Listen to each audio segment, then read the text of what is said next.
introduction for those who don't know us. We are a trauma center, a trauma therapy center that has been operating in this location in Vernon for the past 40 years, really. And the past 10 years, we've been mostly serving veterans and first responders in our intensive outpatient program. So our program really has a somatic emphasis, and I'll give you a little bit of an overview of a typical day in our program.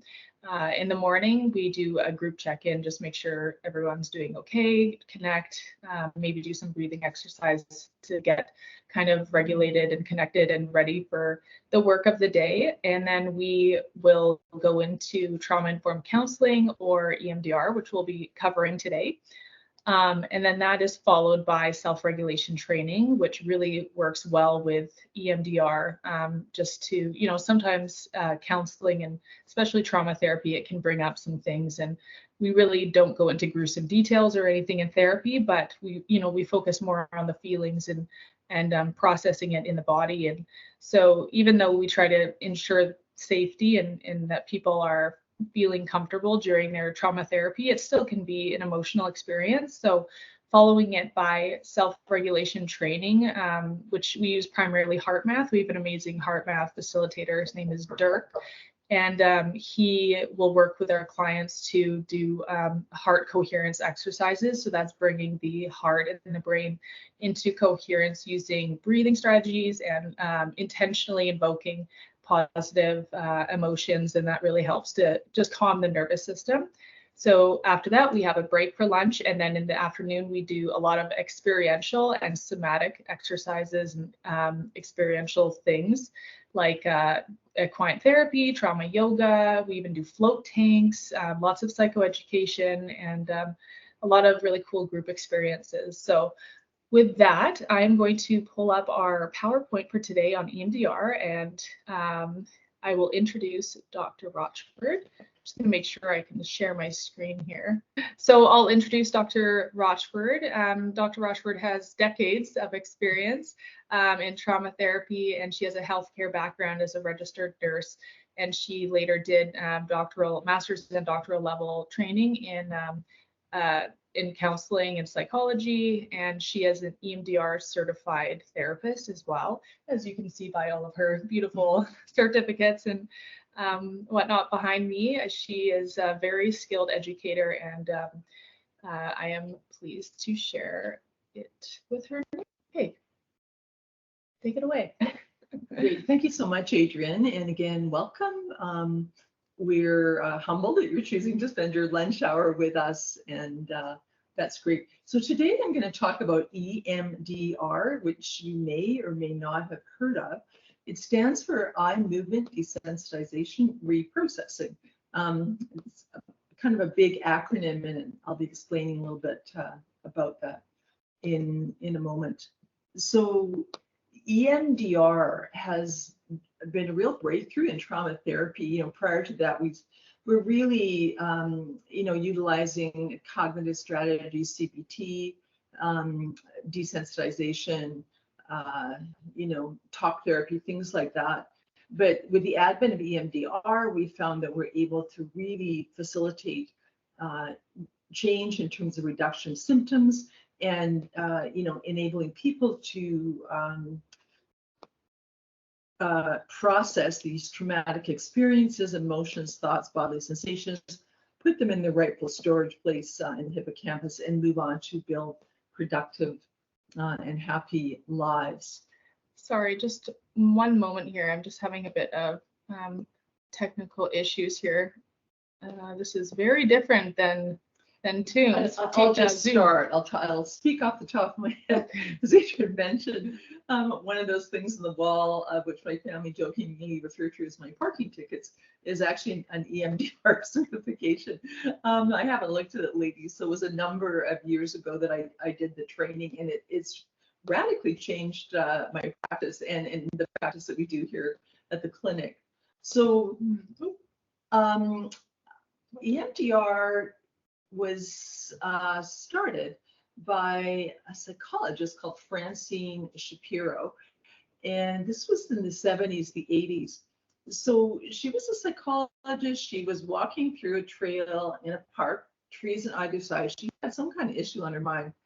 It's never been disclosed in the literature what that might be, but she started just randomly looking from side to side, moving her eyes from side to side. And as she proceeded on her walk, to her surprise, the issue was resolved.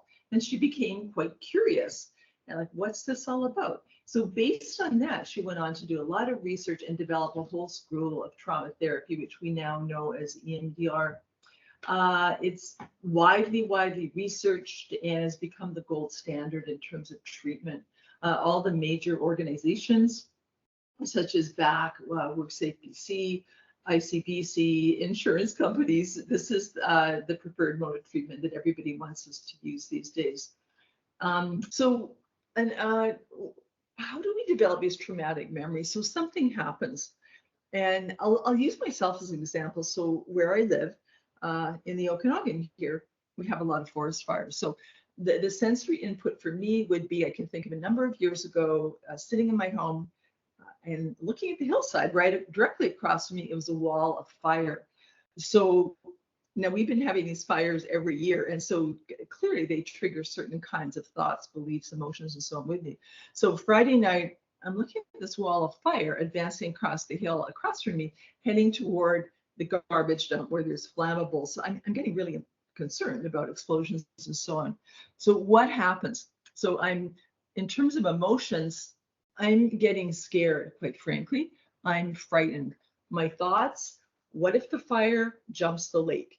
I'm helpless. There's only one road in here. How am I going to get out?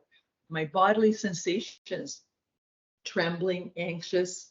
It's hot. It's kind of sweaty. My beliefs, boy, the world isn't safe. We have fires every summer now. Am I going to make it out this time? Is my home going to burn down? So my self-referencing beliefs basically is I am not safe. I don't have control over my environment. In a typical session, of course, the first step, as with any counseling situation, is to build a relationship with the client, in this case, between myself and Adrian. That's good. So we talk about that. We talk a little about her history, her background, what brings her here today, a little bit about her life story, and so on. And we also talk about EMDR, because like, what is this? I see this equipment lying around your office. What are you going to do? Are you going to, hypnotize me or do something strange? Those are typical kinds of responses. So we talk about EMDR. Typically, I've sent people some information on EMDR ahead of time. People like to know what you're doing. Of course, I certainly do. The research, the literature, what a typical session is likely to involve, how many sessions, et cetera. So we build the trust, we build the environment. We're going to fast forward this because this is all condensed into 45 minutes or so. So I'm going to ask Adrian to identify maybe 3 or 5 memories, pictures, or bodily sensations. And I'll just leave her, that will percolate in her brain as we go along. She's going to pick perhaps one memory that she wants to work on today, and I'll do a demonstration about how that works. We're then going to use something called bilateral stimulation. Now, what is that? So it could be eye movements. Many of us have a light bar, and the lights go back and forth and back and forth. Or I could just use my fingers. Behind her, there's also the light bar behind her. These are the gizmos, if you will. But I could simply use my fingers and ask Adrian to track my fingers, and I do what we call about 20 saccades. 20 of these, I stop. I ask her to take a deep breath, blow it out, blank it all out, and then we just sit quietly and see what comes up for her, and then go with that. So bilateral stimulation is a key part of that, whether it's the lights, my fingers, it could be something like tapping shoulders, could be tapping knees, sometimes tapping shins, can't see my shins. Now, why are we doing this bilateral thing? There's a number of theories around that. One is, for example, to facilitate the processing of memories of information from one side of the brain, say my right hemisphere, and the left hemisphere, they're connected with the corpus callosum. So to stimulate information processing across both sides of the brain hemispheres. Another one is that the eye movement simulates REM sleep, rapid eye movement sleep, which is the 5th stage of sleep. We go through that. We go through all 5 stages about a total of 3 times per night. As the night progresses, we spend more and more time in REM. REM is really, really important. This is where we process events of the day. This is where we dream. People with PTSD who have nightmares, what's happening there, there's a cortisol surge during REM, and boom, they're awake, reliving the nightmare. They're right in the middle of it. So REM sleep is important. It gets very disruptive with trauma and also with some medications. So what we're doing is possibly simulating REM sleep and hence the processing of information. And the other piece is historically, when you think about what we do to calm, for example, in terms of the bilateral piece, what do we do with babies when they're upset? We rock them. In other cultures involve drumming, right? Walking, which is essentially a bilateral thing. And, as I recall, Steve Jobs and even, one of my profs at university, our meetings always involve walking. And walking seems to not only calm us down, but even to stimulate some sort of creativity. So there's all kinds of things that we do habitually and historically that are essentially bilateral stimulation, which I find kind of interesting. Just wanted to say, I saw something last night, and it was some new research about how REM actually detoxes the brain, and it's something about like the cerebral fluid and the eye movement going back and forth actually like physically, biologically detoxes the brain. So maybe that's another interesting component. So do you want me to go to the next slide? Okay. Great. Okay, so this slide is a visual of some of the equipment that probably many of us use. We do a lot of EMDR. You'll see the light bar there on a stand, the headphones, which do this buzzing. Again, it's left, right, left, right. What we call the tappers, or the buzzies that you hold in the palms of your hands. And again, there's the buzzing, left, right, left, right. Hopefully don't hold them too hard. We've had some that have been crushed on occasion. And then you'll see the remote, and that's just what I use to control the back and forth buzzing, the lights, the headphones, the speed, and some people have different colors, things like that. So that's a typical set of equipment. You don't necessarily need that. Your particular therapist may just use their hands or something like that. What I'll do just to make this all come alive is I'll do something with Adrian here. And so Adrian, my client, we have a relationship. We've actually got quite a long relationship, but anyway, we've established a relationship.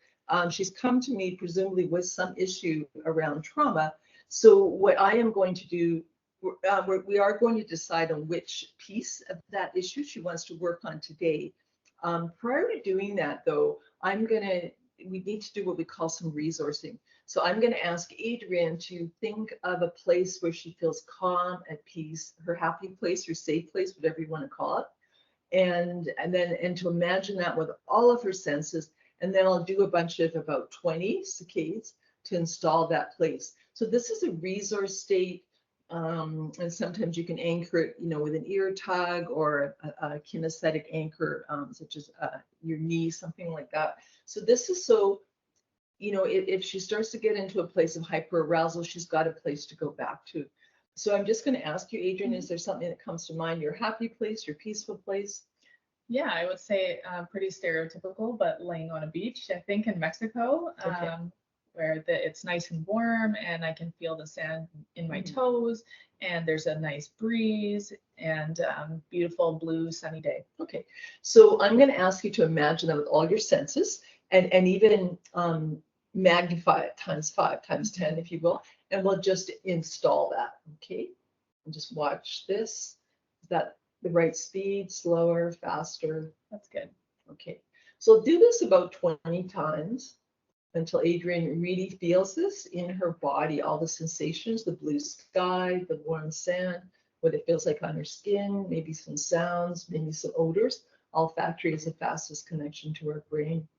And when you feel that you're able to bring that up, just let me know. And keep breathing. Okay, perfect. So we're doing some preparation here, the resource state. The other thing I might ask her to do is, in terms of helping her on her journey, we won't go into this a lot today, but I'll ask her to imagine, we're going to create a support team for her, to imagine a wise figure, or it could be a symbol, it could be something from media, film, nature that represents wisdom for her. And then I'll ask her for something that represents courage. And then I'll ask her for something that represents nurturing. And then I'll ask her for something that represents protection. So just off the top of their head, or off the top of your head, are there any things that come to mind that you think you could utilize for one of those 4 things? I like to imagine like the elderly version of myself, who's kind of wise and is compassionate towards me. So I guess I could use that as a courageous and wise being. So that's great. So it sounds like a couple of your figures roll into one, the older Adrian who's wise and Much not that you're wise. not wise now. You know, it's a developmental thing. Anything else that comes to mind in terms of nurturing? I think of my dad. Your dad. Yes. Yeah. Yes. So there's Just a the picture of your nurturing. dad or something particular that your dad was doing, or Yeah, just his presence while we would talk, and he would kind of give you the smile with a twinkle in his eye, and I would just feel very supported and safe. Yeah, that's great. So again, I'm doing a real speed through here. So typically I say, so you've got your support team. Would you like them leading the way, you know, kind of like ducks, or excuse me, geese in a V formation, or would you like them at your back supporting you as you go along the journey? And then we would play with that a little bit and just see what feels best, most comfortable for you. Then I would say, another piece I would say, let's create a container where we're going to put all this stuff in, all this trauma, all these experiences. And, you know, it can be as big as a shipping container. I've had people have a teeny tiny jewelry box, but something that is kind of personal with a lid that seals. So is there something that comes to mind, Adrian, in terms of your container? Yeah, I feel like I would need a pretty big one. I don't know, a Rubbermaid.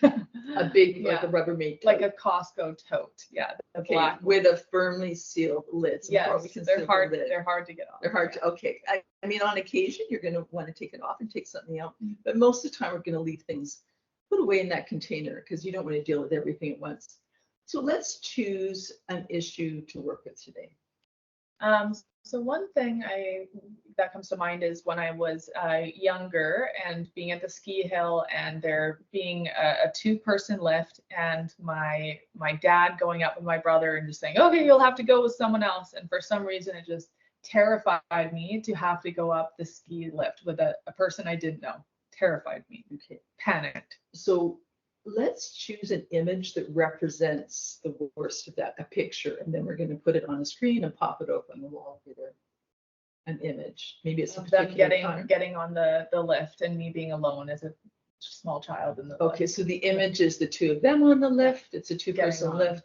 Leaving me before behind. 4-packs, and you're little and behind and crying in the snow, or take me. Okay. So let's put that image, the visual, in a frame, or we've got, you know, some whiteboard, whatever, on the wall, and just project it over there. That's what we're going to work with today. As you look at the image, and I have a cheat sheet here I use just to help people stimulate your mind. What is the cognition that goes with that? And you can have a quick scan of this if you like. Sure. Sorry, I just want to make sure. Okay. Ooh. Sorry, I'm just going to need a minute here so I can get back to what we were. Okay, we're good. Okay. So as you reflect on the image, what is the negative cognition, the self-referencing belief? I use this sheet because I'm looking for something self-referencing, and sometimes it's hard for people to come up to that. So it's just a long list. So I don't know if you can see that and if it's backwards, don't but worry about that. I chose I'm weak. I am weak. Okay. So when you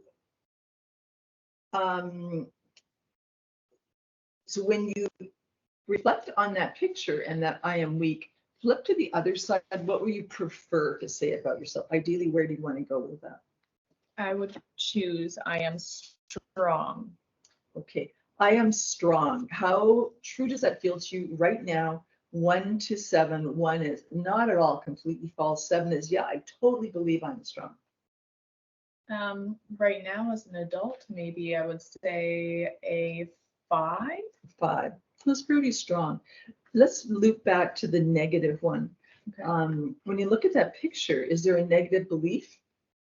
That I'm weak and I'm powerless. Okay, I am weak and I am strong.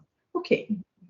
And then I'm going to ask Adrian, so you've got the belief, and you're right now that the negative one is that I'm weak. What we're going to work toward is I am strong, which is fairly strong at a 5. I mean, 1 out of 7 out of 5 is fairly strong. And what emotions, what feelings are coming up for you as you reflect on that? Fear. Okay, can you say a bit more? Anything else? Fear and anxiety and just incompetence. Fear, anxiety, and incompetence. Okay. Powerlessness, yeah. So let's scale that 0 to 10. That whole experience, how disturbing is it to you as you reflect on the breakdown? Like in my current state, right now, as you look back on that. 0 is it's really disturbing, and 10 is, well, I mean, excuse me, 10 is very disturbing, and 0 is no disturbance at all. So I don't know if I should exaggerate this for the purposes of this activity or just be real.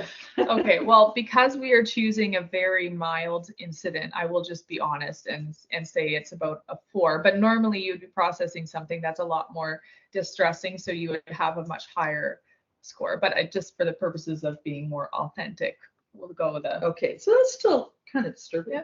Yeah. Okay, let's do a body scan. So head to toe, toe to head. Again, you reflect on the image. Your dad and brother in the chair in front of you. You're left behind. You're going to have to go with the stranger. It's on the ski hill. It's cold. You don't love the cold. What does it feel like in your body? What do you notice? Just scan through you on the top of your head, your face, arms, legs, trunk of your body. What do you notice in your body? You know, just anxiety or maybe sadness or something. What does that feel like? Like heaviness in here. Heaviness. Yeah, like almost a heaviness in the heart and the heart. Yeah, a little just like I feel like a little less energy in my overall body, like just feeling a little bit physically weaker, I guess. Okay, so the heaviness and most of you feels a bit weak, a bit floppy. Yeah. Yeah. Okay, so holding the image and the cognition, we're just gonna, what I'm gonna do is about 20 of these, and then I'm going to stop, and then I'm gonna say, take a deep breath, blow it out, and just sit quietly for a few moments, and then I'm gonna say what's coming up for you. You never know. It could be a thought, it could be emotion, it could be a bodily sensation, could be nothing, and that's okay too. So just holding the image, the cognitions, what it feels like in your body, the emotions, just being present with that. Let's just run this, okay? And keep breathing. Normally, I barely say anything except keep breathing. That's great. You're doing well. Let me check the speed. I'm going to speak a bit off camera here. I'm not counting. And I'm going to stop. I'm going to say, Adrian, take a nice cleansing breath. Blow it all out. Just sit with yourself for a few moments. When you feel ready, let me know what comes up for you, if anything. I think that what came up is the underlying feeling or belief that I'm not as important as my brother. Okay. Let's go with that.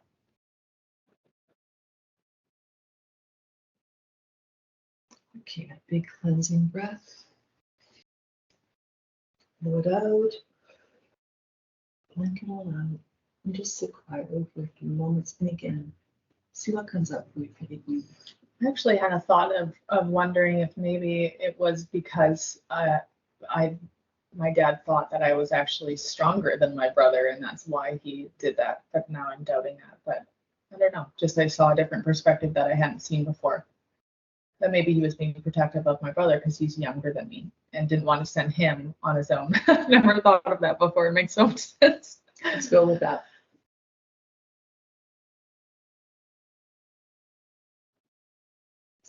Big deep breath. Blow it out. Yeah, I think I had a thought that I felt like I have this thing of where I don't want to inconvenience people. So because I was having a reaction to it, I remember feeling like just so much anxiety about the reaction because I didn't want to cause a fuss. And so that was a little bit of inner turmoil, and that's still present in my life today. Okay. Now, normally I would probably go on because she's going down some kind of interesting channels here. And I would just let her take the lead again. I don't say much, but in the interest of time, I'm going to check in with her where she's at now. The negative cognition, I am weak. How strong does that feel? 1 to 7. 1 false, 7 true. I would say more like a 3. Sorry, the cognition was I am weak. Yeah, I would say more like a 3. It's less. It's come down, the negative cognition. This is called the VOC. And then the positive thing, or what's the level of disturbance you're feeling right now? 0 is no disturbance and 10 is high disturbance. This is called the SUDS, and we check in on this every so often. So around this whole situation, where are your SUDS at right now? 0 to 10. 0, nothing. 10, over the top. Yeah, well, there's definitely more emotions bubbling, but they're not all negative. So I would say maybe like a 3. Okay, so it sounds like the level of disturbance is coming down. Then I would say, let's do a body scan. What do you notice in your body? Again, head to toe, toe to head. I feel a little bit more like energized in my body, just a little bit less weak feeling. Yeah, a little less deepness feeling here, a little less, more lightness, less heaviness.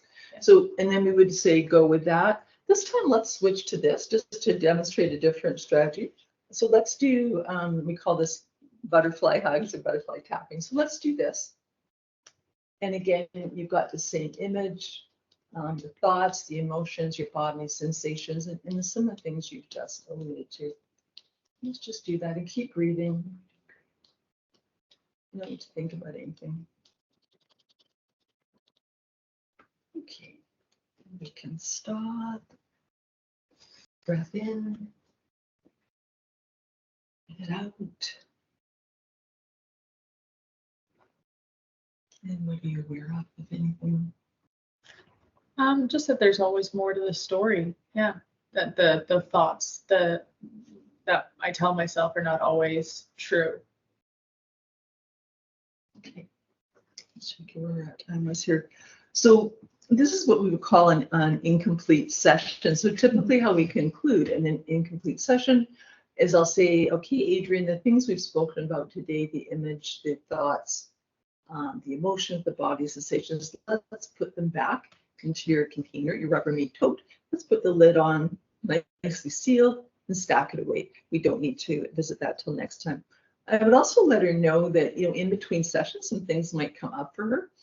It could be upsetting, bodily sensations, emotions, thoughts, whatever. And if so, to make a note of that. And if, sometimes therapists say, give me a call if you're really feeling a lot of distress, and we can work through that. It's not uncommon for the processing to go on in between sessions. Now, say for example, Adrian got stuck and she couldn't come up with anything at all. There's some cognitive interweaves, and I might say, what do you think it might take for you to get unstuck? Or what, or even something, basically this is, I think, interweaving CBT. Or what, as your older self, what might you say to that little girl on the ski hill now, as a soothing kinds of thing. So as a therapist, you kind of get attuned and dialed into where your client's at, and you will ask some questions to help them move along the process. The goal here is to process the trauma so that it takes its rightful place in your memory storage with appropriate emotional attachment. As you notice, Adrian's coming out with some different narratives about maybe her dad wasn't really abandoning her, maybe he was looking after her younger brother because he was indeed younger. So that puts a whole new spin on the story, on the memory, if you will. So in closing, we would put everything in the container, and then I would have Adrian do something so that she leaves here in a good place. Some therapists will do a light stream exercise. You're imagining a beam of light. You choose the color, going all through your body, or we can have Adrienne go back to her happy place on a warm beach and imagining that with all of her senses. So would you like to go back to the beach? Yes, I would. It's time. Take me to the beach. Yeah. Life begins and ends at the beach. Okay, so I want you to go back to the beach. Things are in that storage container, and you're going to breathe with that. Again, exaggerating with all your senses, making it as vivid as it can be. And we're just going to do some of this. Okay. And I'm going to check in with how are you feeling, where your sun's at now, 0 to 10 in terms of this whole experience, how distressing it is. Good. I would say more like a 2. Okay. Yeah, and it feels good. I mean, I think there's something really about the bilateral stimulation and how you can almost feel it like processing the event, as if you were to just stare at the wall. It just feels stagnant in there. So it really like facilitates more like ideas coming up and just things. It's interesting. Yeah. Yeah. I know initially it seemed like kind of hocus pocus, but there's been so much research on it. And then when you add in the historical context, which I was talking about, it seems to make a lot of sense in terms of helping us, because that memory gets frozen in time in the amygdala and hippocampus to kind of shake it up, to unfreeze it, if you will. And so that's our brief demo and our brief presentation.